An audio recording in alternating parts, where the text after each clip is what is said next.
America's future will be determined by your dreams and your visions. And nowhere is this more true than America's next frontier, the vast frontier of space.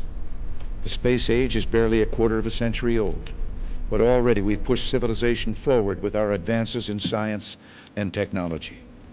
Our work on the space shuttle gives us routine access to the landscape above us, dropping off payloads, performing experiments, and fixing satellites. And I believe we've only touched the edge of possibilities in space. It's time to quicken our pace and reach out to new opportunities.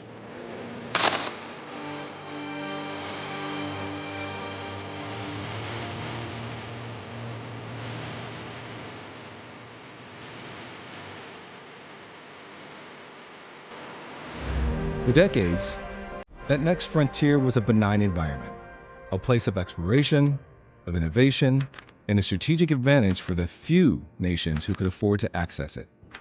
But as technology advanced, the domain became economically lucrative.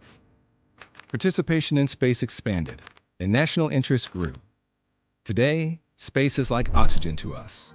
When it's available to meet our needs, we take it for granted and barely even notice it. For a lot of people, space is out of sight, out of mind. But in reality, it underpins almost every aspect of daily life. Satellites are a crucial part of more than half of the 16 sectors of national infrastructure. A third of crops are grown using weather data. GPS navigation data keeps supply chains and logistics moving. And the timing signal that comes from GPS is what stamps digital transactions, which means digital commerce, e-finance, none of that works without satellites. It literally drives the way we do life right now, and it's only going to get more and more important. But if it's taken from us, we can do nothing else but desperately try to get it back. Space is vital to our nation's security and economic prosperity, and we must increase our ability to harness its power and our will and capabilities to defend it. The United States Space Force was created to do just that. And to tame new frontiers.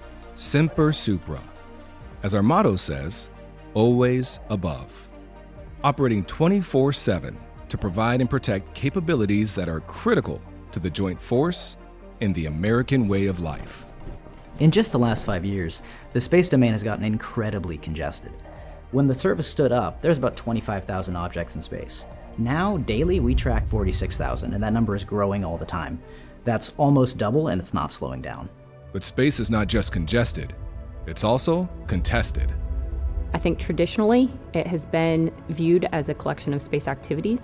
And with the stand-up of Space Force and the additional resources and the changing environment and global competition, we have seen that evolve to space becoming a warfighting domain itself. Over the past 20 years, the Russians and the Chinese have heavily invested their resources to develop a broad portfolio of space weapons designed to negate the U.S. space advantage. In 2007, China decided to essentially use a kinetic kill vehicle, also known as an anti-satellite weapon, and knock down one of their own weather satellites. The satellite was defunct at the time, but also we know that this is an opportunity for them to prove the capability that they can essentially target satellites in low Earth orbit. And in LEO, essentially low Earth orbit, that's where most of our satellites are operating, especially the ones that the everyday American and everyday user are actually depending on. That event generated over 2,700 pieces of debris, much of which still remain on orbit today and will for decades to come. So just like that, we went from benign, peaceful domain, space as a sanctuary, to contested, competitive domain, space as a warfighting domain. We face a sophisticated array of threats across every orbital regime. More and more we see China, Russia, eventually other countries, we see them put weapons in space to try and hold us at risk. And this includes satellites with robotic arms for dragging potential U.S. assets out of missions, thus destroying our capability. Of crucial concern, China has developed an on-orbit sensor shooter kill web that enables long-range and precise targeting of our forward-deployed forces. Intelligence suggests Russia may intend to put a nuclear weapon into orbit, threatening devastating consequences for the world and for the global economy. A nuclear detonation in space would be catastrophic worldwide for everyone involved. We're talking allies, partners, commercial adversaries. The initial radiation burst would render nearby satellites ineffective and useless. Electromagnetic pulse would have initial and lasting impacts as well, based off of the radiation impacts. Space technology underpins our society in unseen ways and has become an indispensable engine of economic value. Space enables things such as communications, transportation, navigation, agriculture, energy distribution. All these things are enabled by space. Collectively, these space-enabled activities translate to hundreds of billions of dollars for the U.S. and global economies. How does Amazon get packages to your house? How do you have delivery meal services? Actually, even enabling financial transaction. Those same capabilities we enjoy today can be used against us, or they could be unavailable. The modern U.S. military has been designed around assured access to space capabilities. Space is built in and baked into every plan that the Joint Force has. We're a critical component offering the ability to enhance the senses, whether that's seeing, hearing, talking. We're a big part of all of that. And so anytime a joint operation goes out, space is relied to be there. 2, 1. In an age when space is more congested, contested, and critical than ever before, we face new requirements, new expectations, and new threats. We must adapt or risk ceding our strategic advantage to those who intend us harm. Longitude east 035. Recognizing that new things have to continue to change and develop is a critical piece of what we do. How do we plan for missions? How do we execute missions? And how do we offer additional capabilities in unique ways that we haven't done in the past? The Space Force is responsible for organizing, training, and equipping critical space capabilities. But it's also responsible for conducting warfighting operations as an integrated part of the Joint Force. Red. Wombat, service to 3K. We secure our nation's interest in, from, and to space. That's our mission. This simple phrase, in, from, and to, captures the three core functions we were created to provide. First, space control, the in-space function. When space became a warfighting domain, we needed to treat it like all the other domains, air, land, sea. We need to be able to gain and maintain domain superiority, which for space means two things. One, that we're able to preserve freedom of action for our forces, and two, to deny that freedom of action to our adversaries. And for the Space Force in particular, that means two things.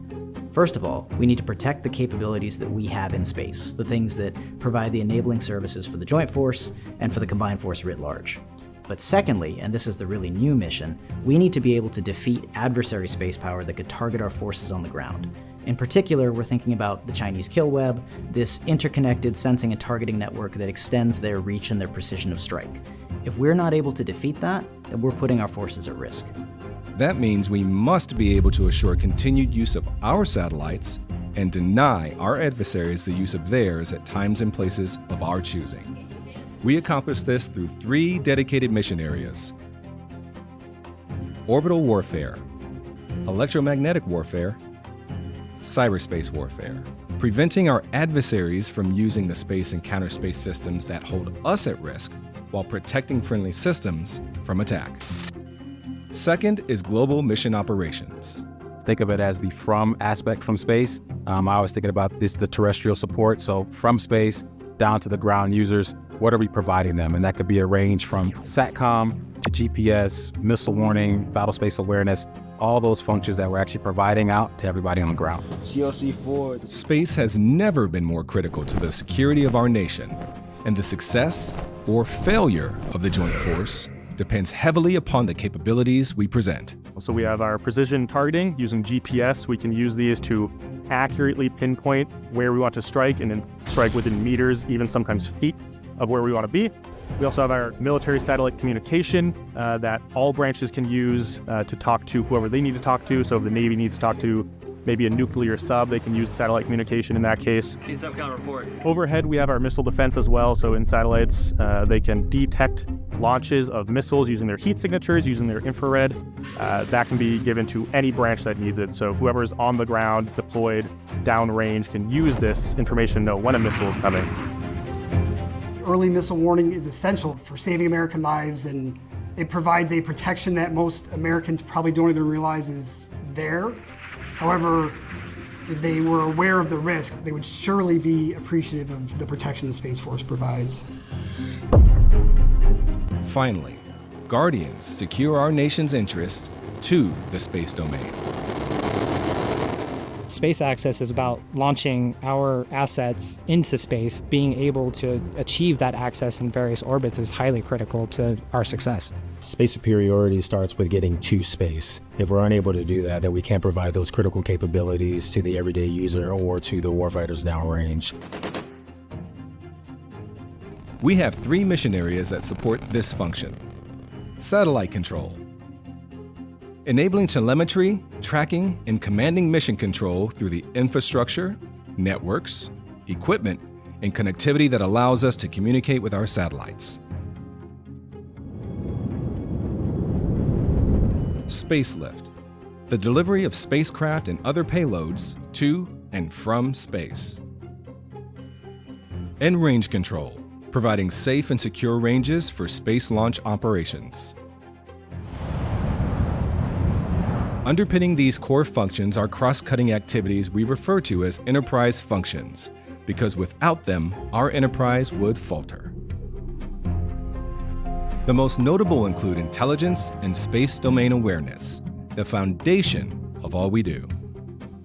Go space vehicle 4-2. Space domain awareness is the ability to use sensors to look up on orbit and identify objects, track where they're going, track where they came from, predict and avoid potential collisions, and just have a general awareness of what's going on up there.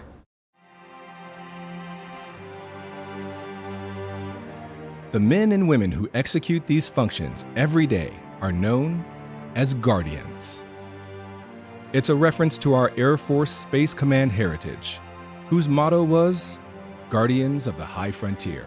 We are the first line of defense when it comes to anything space-related, which is where war is going to take place, and we need Guardians to defend that space.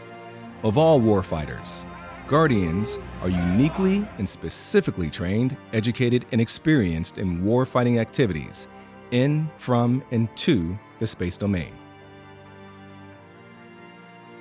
The 4 core values of the Space Force: 1, we have character. You have to have the right moral and ethical character to be able to be a good Guardian. Next, we have connection. We have to make these connections not only within our Space Force or within our unit, but with other branches too, so they know what we can offer. We have to have the courage to make the right decisions and do things that might be out of the box and unnormal. Last, we have commitment. You need to be committed to your mission and your skill set and really hone your skills and ensure that you are developing your mission set the best you can. By design, the Space Force is lean and agile. The Space Force is 10% of the size of the next smallest military branch. We were specifically shaped in this way to be agile and fast. Our members are laser focused on 5 professional disciplines. 3 are operational. There's space operations, controlling satellites. There's intelligence, which means understanding and making use of data to inform our operations. There's cyberspace operations, which means command and controlling effects through cyberspace, which is how we generally command our satellites. And then there's 2 force modernization disciplines. There's engineering, which is how we design, develop, and deliver capability, and program management, which is acquisition of that capability, working hand in hand with engineering to speed those effects to the warfighter. The Space Force is headquartered with its sister services at the Pentagon and has over 50 operating locations in the U.S. and around the globe. Reporting to the headquarters are field commands. So our field comms sit 1 tier below the headquarters Space Force. So they are charged with training, equipping, and resources our Guardians to be able to do the missions that are asked upon them by the joint fighter and by the Space Force as a whole. Deltas, which support our field comms through specialized operations focused on specific mission areas.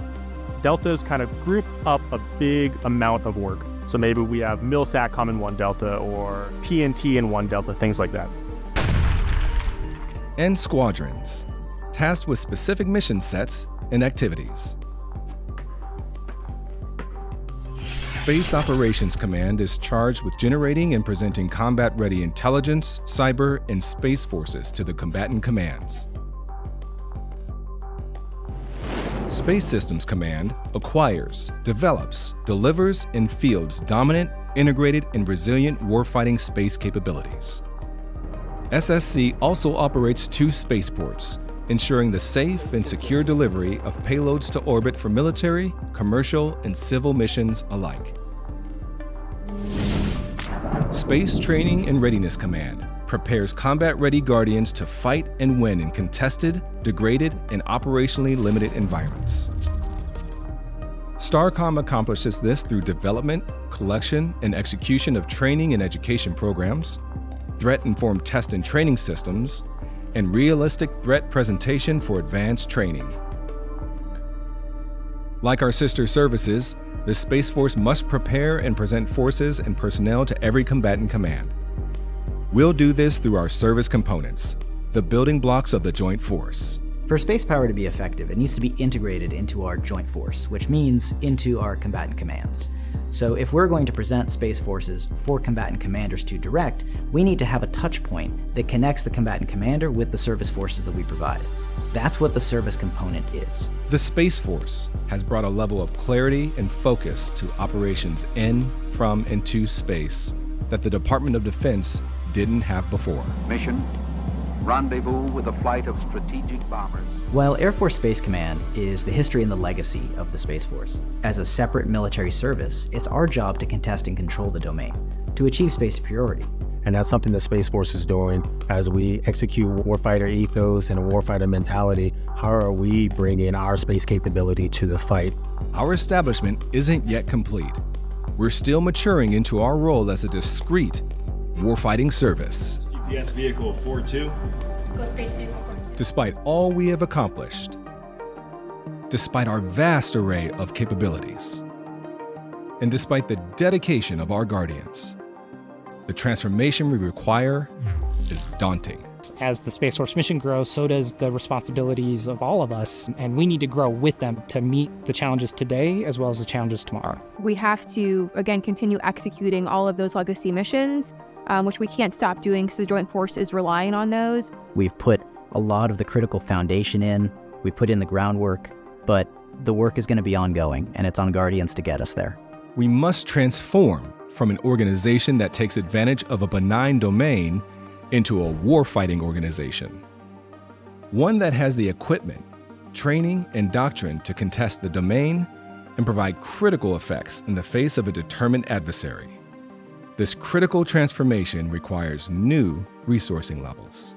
We are asking our young Guardians to do incredibly challenging things, and we owe it to them, we owe it to the service, we owe it to the country to provide them with the skills that will make them successful. Without space superiority, we cannot deter conflict. Without it, we cannot provide vital effects. Without it, we cannot protect the Joint Force.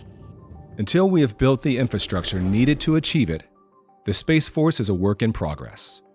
Understanding that a threat is growing, right, but there's a set of Guardians who are willing to meet that threat and try and rise to it, we need help and support from all those around us to be able to achieve that mission. There should be no doubt that space is of great importance to our nation's defense. There are no service or national boundaries in the orbits above. It's important not just to the Space Force, but to all branches of our armed services and our very way of life. Standing guard both night and day, the Guardians of the United States Space Force secure our nation's interests in, from, and to space. Semper Supra.